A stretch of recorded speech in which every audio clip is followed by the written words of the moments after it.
होगा और अभिषेक का असर होगा, इस बात को याद रखना। आज हमने अपने नेताओं को एकजुट नहीं किया तो आने वाला कल इतना भयानक होगा बताया।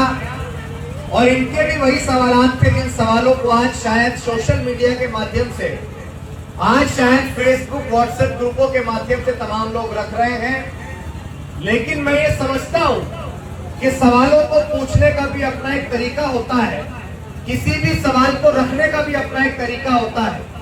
लेकिन जब हम सवाल को इस तरीके से पूछते हैं और डायरेक्ट एलिगेशन लगा देते हैं, अगर हम लोग बिना क्या के बात करेंगे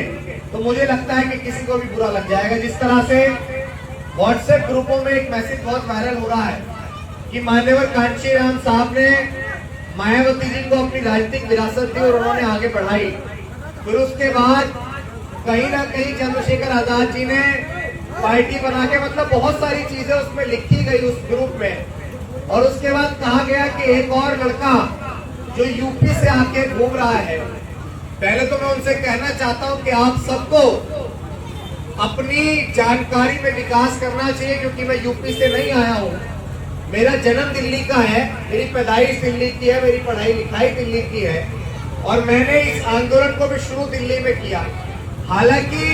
शोषण समाज पे उत्तर प्रदेश में हुआ तो मैं उत्तर प्रदेश गया, शोषण समाज पे राजस्थान में हुआ तो मैं राजस्थान आया, समाज पे शोषण बिहार हुआ तो मैं बिहार गया, समाज पे शोषण छत्तीसगढ़ मध्य प्रदेश में हुआ तो मैं वहां गया।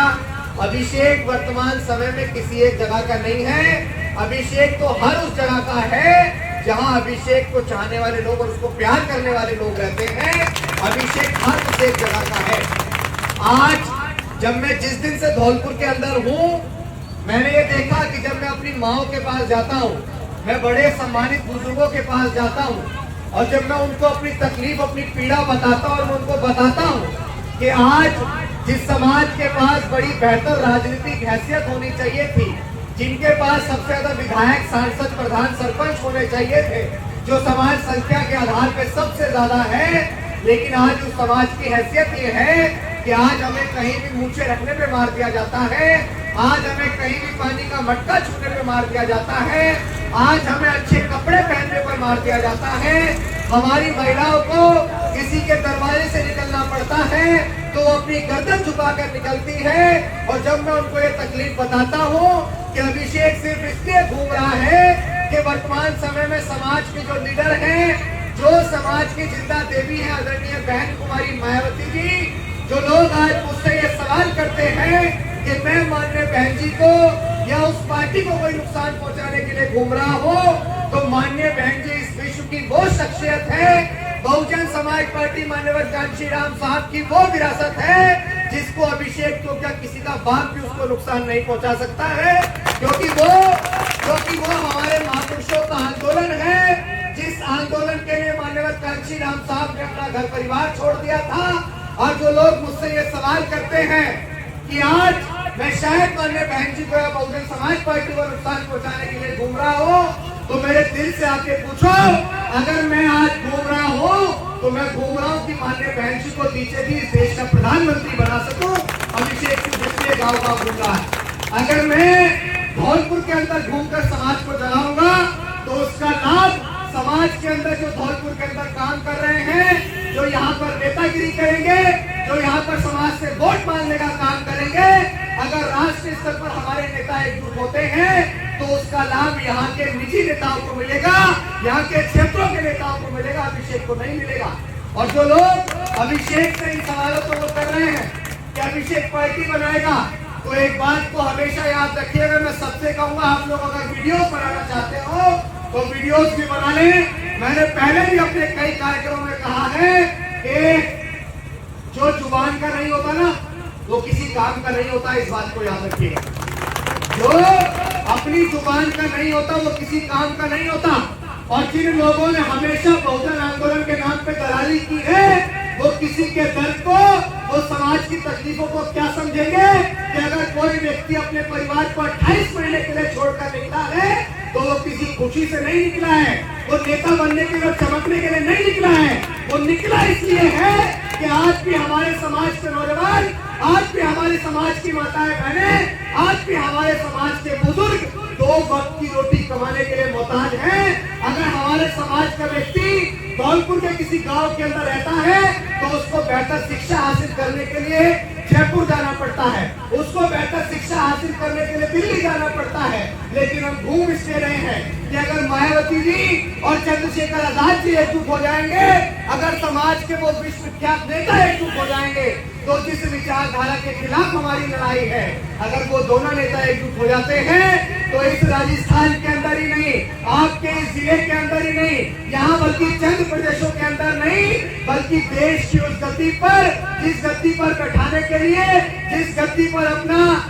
प्रधानमंत्री बनाने के लिए माननीय कांशी राम साहब और डॉक्टर बाबा साहेब अम्बेडकर ने सपना देखा था, वो आंदोलन था सामाजिक परिवर्तन और आर्थिक मुक्ति का आंदोलन। वो आंदोलन था